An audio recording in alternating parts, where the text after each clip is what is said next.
Hi, everyone. My name is Josh Wynn, one of the program managers for Buckeye Wellness. I want to welcome you to week 4 of the Year of Hope, Dreams, and Connections Part 2 series. If you think back since week 1, we've had several presenters talk about different components to help you achieve goals, build resilience, and foster strong connections. Just a couple housekeeping items before we get started. As you entered into today's session, you saw that today this will be recorded and that you can view at a later date. As you just saw, closed captioning is available. So if you, at the bottom of your screen, there will be the CC button. If you want to click on that, it will then pull up the closed captioning. And if you have any questions for myself, Rebecca, or our presenter today, please use the Q&A function.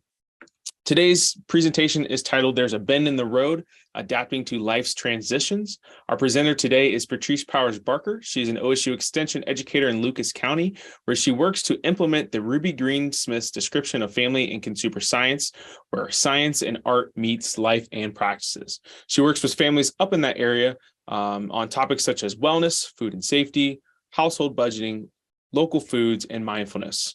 Outside of her role at the university, she loves spending time with her family, enjoying the great 4 seasons that we get in Ohio, and specifically up in Northwest Ohio, and appreciate the abundance of her local community. Please help me welcome Patrice. Thank you, Josh. Welcome, everyone.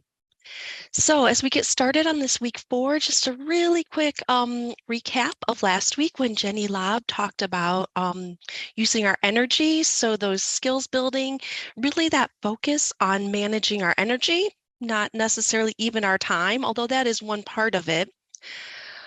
With that, she talked about the 4 different dimensions of energy. So physical, mental, emotional, spiritual. And then really kind of that reminder of using goal setting, action planning. She also talked about that habit stacking to help us establish these new routines and rituals. So as we continue this week, kind of the goals in our time this afternoon, I'd like to take a little bit of time to reframe that message about life changes and transitions, which sometimes can be very stressful. So with that, hopefully to reduce some stress, I think you're going to see this theme and reminder throughout the next 30 minutes that I'm going to remind you to use your available resources. And then with that, and all of this work that we're doing, aiming for successful 100 years and more. So as we first got on, you saw that slide from the Blue Zones, which studied where the most centurions live around the world. And also, as you heard in the introduction from Josh, I work with Family Consumer Sciences. So I like to remind everyone that if you have not heard this before, sometimes people remember the old term of home economics, but I'd really like to highlight that this is family science and consumer science. And with that, the definition is the science and art of living and working well in a complex world. So I think most people can agree that in the whole entire world, there's a lot of complexities, and even in our smaller worlds, whether, between work and household and career, and community, there can be a lot of complexity. So what we offer you here, these recommendations are all based on social sciences. And then that idea of the art of living well, that's where we're asking you to take this information and figure out what makes the most sense in your life and what you want to fit in and what habits you'd like to create for yourself. So when we think about living over 100 years, there are a lot of transitions that people can go through. And I'd like to highlight that the icon on this slide is from the Blue Zones. So you see in the center that there's one individual, and if you think about that lifespan from infancy through adulthood, this icon shows that, the people, the places, and the policy have an influence on our life. So part of those transitions over life might just be kind of the different ages and stages. When we think about infants and toddlers and those first milestones of, eating solid food, saying some words, walking, just some things like that that are steps and transitions. And this can be influenced by other ways too. Also, cultural expectations of what people might go through at different stages of life. policies, which is listed there. If you think about, well, how do these laws have an effect on my life or even those transitions? One example just being the law in the state of Ohio that you have to be 16 years old to get your driver's license. So whether a 16-year-old chooses to get that driver's license or not, it's kind of seen as a milestone and a possible transition. Sometimes religious steps and transitions, and then within families as well. So with that, there are some anticipated life transitions. So even though every individual might not go through all of the same steps and paths, we kind of have some of these expectations. So even in adolescence, when we think about that age 16 or the age 18 and 21 kind of have these cultural and policy steps and new things that come on at those ages. In adolescence, we might think about graduation from high school. So even if that 12th grader is going directly into the workforce or continuing many more years of education, it is a transition that we kind of anticipate and expect for our teenagers. And then in adulthood, some of the transitions might relate to careers or where people are living, maybe young adults establishing their own households or moving out from the parent or grandparent's house. Sometimes with older adults, we think about retirement and kind of life reflection and making life choices at those stages. So even though everyone does not follow the same exact path, and we know that throughout life there will be some ups and downs, we kind of, if we're anticipating and thinking ahead, we kind of see this hopefully smooth path. Now, with that, we are well aware that there are things that happen that wouldn't have been our plans or even our desires. And so sometimes those are called non-normative life transitions. They're often unanticipated. So compared to that smooth, long path and can't quite see what's over the edge of the hill, there might be some speed bumps we need to slow down. There might be some unpassable areas we need to take a different route. There might be some times it's like taking that path is like getting stuck in the mud and not moving forward. So these non-normative or unanticipated life transitions, we don't necessarily have a map for or the expectation, and maybe a lot of the people around us haven't been through these specific steps or experiences. So with that, often there is unexpected loss that comes with that event. So we didn't plan that. We weren't able to think ahead. We weren't able to get everything kind of lined up for this transition. Now, sometimes some of these unanticipated transitions might be considered positive. So it might be the opportunity for a new job that someone never expected, or maybe moving to a place in another state or country that wasn't that anticipated path, but this opportunity. Even the fact something like winning the lottery wasn't necessarily planned, but kind of this bonus. But with these life transitions, even if they're considered positive, sometimes there is some sort of loss. If that example of moving away, or maybe changing careers. And with that also, there are negative experiences. So when we think about maybe the loss of a child or young adult that we anticipate they died way too soon. We want people to live long, healthy lives.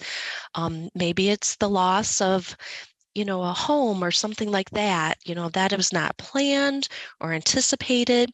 So things can happen to individuals in their life path and plan that usually affects a family or friends or that close group of people. Also, it can affect communities.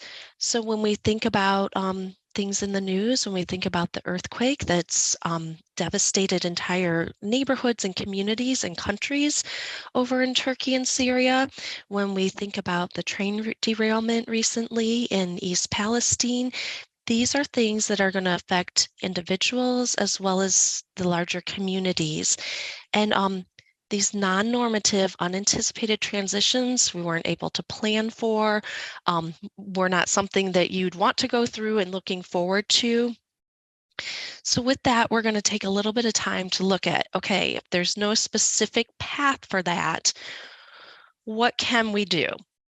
Now, there is a little bit of good news, so I would like to share this, that research has shown that for many people who go through non-normative life transitions, go through something unexpected, go through something difficult and hard, up to 70% of those people later report positive psychological growth.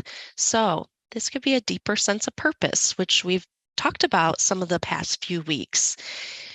It shows that people have greater appreciation, and this might be for the really large things in life, but it might be the small day-to-day things. Their sense of appreciation has increased. And then also increased compassion. And we'll talk a little bit about self-compassion as well as compassion for others. So sometimes going through these difficult times connects us with other people, as well as helps us be a little bit more compassionate for those who may be going through difficult times. So there are no one single answers, but there is research to show that different steps and skills that we take and build can help us to kind of grow some of those positive growth during the difficult times. So what we're going to look at in the next few minutes is being in the moment, practicing self-care and self-compassion, connecting with others, be kind to your future self. And as I mentioned earlier, I'm going to remind you, use your resources. So this first one, be in the moment, it can be described in different ways. A lot of times we use the concept of mindfulness. And so it is a practice that we can use. It is an exercise. We can do this for our ongoing health and wellness, as well as to kind of shore up for when things might become more difficult. So this picture kind of shows the eye of a hurricane. And I like to use this example because about 8 years ago, some of my colleagues and I had the opportunity to study with Dr. Mariana Klatt and do a mindfulness series and learn that and practice it. And one of many images that she shared was kind of that moment, that eye in the center of the storm. That's where the quiet is. That's where the calm is. It is a small space in this whole large storm that might be affected by miles. But helping ourselves kind of find that calm in the midst of the storms around us, finding that calm and that pause, that's part of that exercise of mindfulness. So as I forgot to mention at the beginning, you definitely will have copies of the recording of these slides, and I'll be sharing a link at the end that's going to share links to all of these resources talked about. So there are a lot of ways to practice mindfulness. There might be classes in person. We'll be sharing this link that's from the Wexner Medical Center where you can listen to the downloads for free, and they have them for different life experiences that you can kind of look through and choose. There's a handout that gives a really brief overview of mindfulness apps. So many are free, some do have a charge to them, and they may serve you in different ways. So that's just a couple steps to kind of learn a little bit more about mindfulness practice. Now, with mindfulness practice, one of the things that sometimes people are able to do is to practice self-care and self-compassion. And with this, I'm seeing that there is a question if I'm dropping out. Josh or Rebecca, is there any way you can help me know if I Yep. need to do something on my Oh, end? we got it. Yep, we got it. We're good. Okay, thank you. So with this, that practicing self-care and self-compassion, this list of things is not a surprise to anyone because we talk about this for our care. So self-care can be as basic as getting enough sleep, exercise, choosing healthy foods, staying hydrated. So even though these things seem very basic, it is not always simple to keep up with this, especially in those moments of high stress and those unknown experiences and just trying to get through it. So with that, we want to remind you to practice that self-care and take care of your health, and also that self-compassion. So those days you didn't get enough sleep, just give yourself some grace. And as you kind of grow that self-compassion, it also tends to grow to others. And we'd mentioned earlier, sometimes that sense of compassion that can be extended to others as they're going through challenging times. So another key point is connecting with others. And there's a lot of research out there that is showing that connecting with others So once something major might happen or people are going through major stressors, maintaining that membership and that connection with others and that social health and wellness helps protect in a decline against helps is a protective way against declining in well-being. So with that, the next list of items, you'll have access to this. This is just kind of the practical ways to do that. And this list is from the American Psychological Association. So just those reminders, as we might be under high stress, as we might be going through a lot of unknowns, these are the steps to put into place. Reach out to family and friends, and that might be chosen family, it might be the family where you live, it might be biological family, but those who are there that can be supportive and kind of weave that social network. Use technology for your benefit. So we know that sometimes technology can be a distraction and it doesn't always lead to healthy habits, but it can be used to connect with those we already know, or maybe it's connecting with others who might be going through a similar situation and using that to connect and support. Also, looking for people who share your same interests. So no matter what this life transition might be, what are some of the things you're interested in and might continue to do socially for enjoyment? Depending on what this transition might be, maybe looking for a peer support group, others who have gone through similar things and able to kind of give some tips and ideas.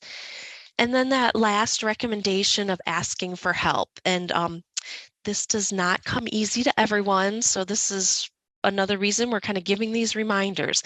Okay, we're putting into practice how to build and strengthen that support network. And then the next recommendation is being kind to your future self. And last week when we heard Jenny speak about energy levels, and she talked about that goal setting and creating the action plans and stacking those habits to our benefit. As we put those things in place today and this week, we are going to benefit our future self. So 2 weeks from now, we're going to be glad that we got the extra minutes of walking in. 2 years from now, we're going to be glad about these other healthy habits that we've put in place, whether it's kind of an easy, smooth time or whether we're going through some stressful transitions. So that looking forward to your future self may or may not be looking forward to oh, what am I going to want and need when I'm over 100 years old? But just as we age, what are those things we're going to be glad that we started for ourselves? And so the next slide gives just 3 different questions that might be used for reflection when we think about, well, what might my future self want or need? And this is from an article that's called The Surprising Benefit of Going Through Difficult Times. So even in the midst of difficult times, as we're trying to remember those basics of that self-care for our health and wellness, trying to connect with others, trying to look at our energy levels, because sometimes as we're going through these transitions, our time might be tied up in things we didn't anticipate. So you'll see on here, there's 3 questions to consider. And you'll notice it does not say answer. You're not required to answer these. But during those challenging times, you might want to ask, what do I want to be about in the face of this difficulty? And that may lead to, well, maybe I need to kind of find that center in the middle of the storm and whatever your next steps might need to be. The next question, what would the person I want to be do right now? And this goes back to, I want to remind you of that self-compassion. We might not do it perfectly, and that is okay. But if these questions help guide how we look a little bit larger at the situation and what we might be doing right now, how will that benefit us in the long run? And then the last question, what is the gift from this experience? And that is not always easy to name in the middle of a large, unexpected transition. Sometimes we might be able to find those very small silver linings, and it might just be finding what is the one thing I'm grateful for today. And it might be seem pretty minor in the whole scheme of everything going on in a complex world. But focusing on what goes right, as we have all these unknowns going on around us, what is the gift from this experience? And we may not be able to answer that question right now, but as we saw earlier, people who have gone through the difficult times later on are better able to kind of find their purpose and maybe finding some meaning in that challenge. So as we talked very briefly about using your resources, this could be any resources. I do like to highlight that there is a national suicide and crisis lifeline number. It's 988, and some people are familiar with that, but it's fairly new. So if someone is in the middle of a life transition that is so difficult and challenging that they've lost hope and might be at the point of needing that extra assistance in living in crisis, we want people to connect with those best resources. So that is kind of the first step emergency resource. Maybe people are going through a life transition that might not be life-threatening, but it can be very stressful. So just that reminder of using our resources to help us and those professional resources. So I really like this quote that I saw a little while ago. And this says, "When I say, 'Have you considered a therapist?' I am not saying that you are so messed up only a professional can help you. What I am saying is, have you considered that you are worthy of an unbiased, safe, and productive opportunity to process your experiences?" And so that's also where that self-compassion comes in and that self-care. So in this specific example, we're talking about mental health and wellness and seeking out, a professional therapist, but this might be other professionals and therapists in other areas. I was just talking with a friend a week or so ago who was saying that they're getting back to the physical therapist because of those needs for physical things going on in their body, that, utilizing those professionals and those resources, you are worthy of that health and wellness and feeling good. And so one very quick example I wanted to share, since this call has Ohio State University employees on, is about our lifestyle spending account. And I'm making the assumption that many of the people who are on this call today are probably aware of this, maybe have already utilized it and made their submission. But just in case you have not used it yet, or if you're in the middle of a very busy season of life, this is your reminder that with this new lifestyle spending account, we are at kind of the first quarter, like what we're going to get reimbursed for, we need to spend or purchase that now before the end of March to go ahead and get reimbursed. So if you haven't gone online, all of the information is there. You'll have this link to our HR benefits list, but they categorize these extras for our health and wellness in 4 key categories of health and fitness, homework and family, emotional wellness, and social and personal. And these are not the exact same categories of the dimensions of energy that Jenny shared with us last week, but I kind of thought it's a way to kind of help us look at our health and wellness in more than just the physical examples. There's so many dimensions to our holistic health and wellness. So with this, you can go online. They're going to give you a list of all of the things that are covered, and it's categorized by these 4 categories. You can get benefits for your sleep. You can get materials to garden. You can get self-help books, things for professional development outside of what we might have in the workforce. And so I happened to be on a call last week where this came up, and it was some of my extension colleagues. So it wasn't even necessarily a discussion about it, but people were using the chat. And just a few of the things that they had added in there is someone had gotten a Garmin watch, and it already connects with your plan for health, so they don't have to key in their specific exercise. Somebody got new tires, someone got a new mattress, tennis shoes, and other exercise equipment. Someone else had mentioned that they had purchased a Museum of Art membership, and not only is it for the local museum, but it has reciprocal privileges. So in a way, it's kind of exciting to think about all the ways that this could be used.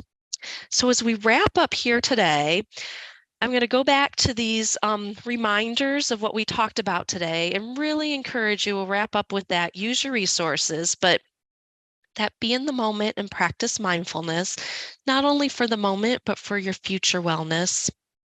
Practicing self-care and self-compassion, connecting with other people, be kind to your future self, and use your resources. And those resources might be things right in their community. It might be benefits through our health and wellness.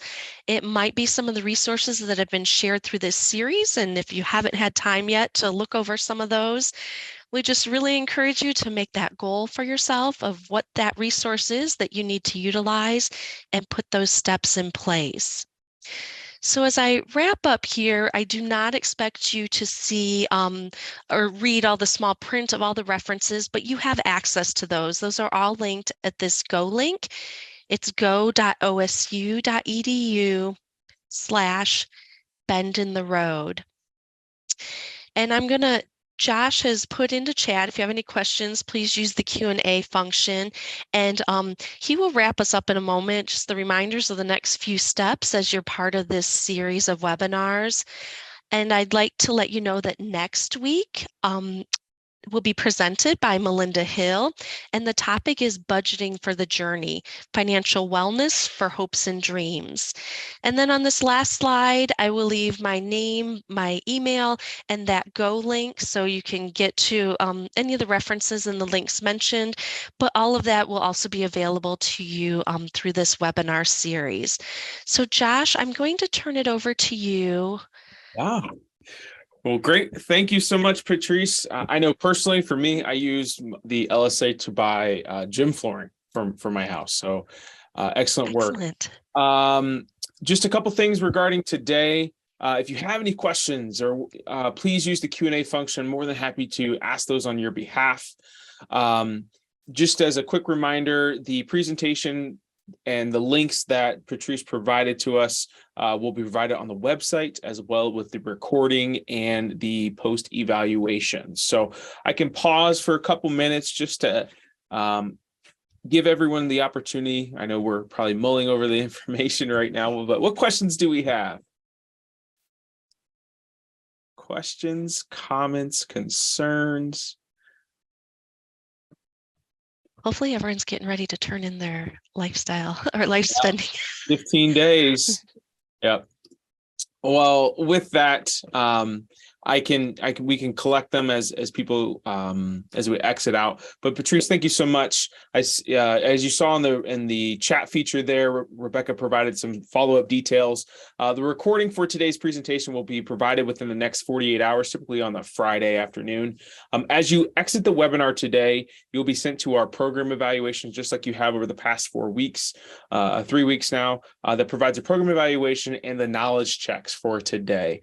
Those knowledge checks are great, especially if you are looking to be entered into the raffle. In order to be entered in for the raffle, you must complete 5 out of the 5. So all 5 knowledge checks. I will provide more information after next webinar regarding the next steps for that. With that, if you have any questions, please let us know. You'll be getting a link, an email from us as well within the next few minutes, providing some more information. I hope everyone has a great rest of your Wednesday, and we'll talk to you soon. Bye, everybody.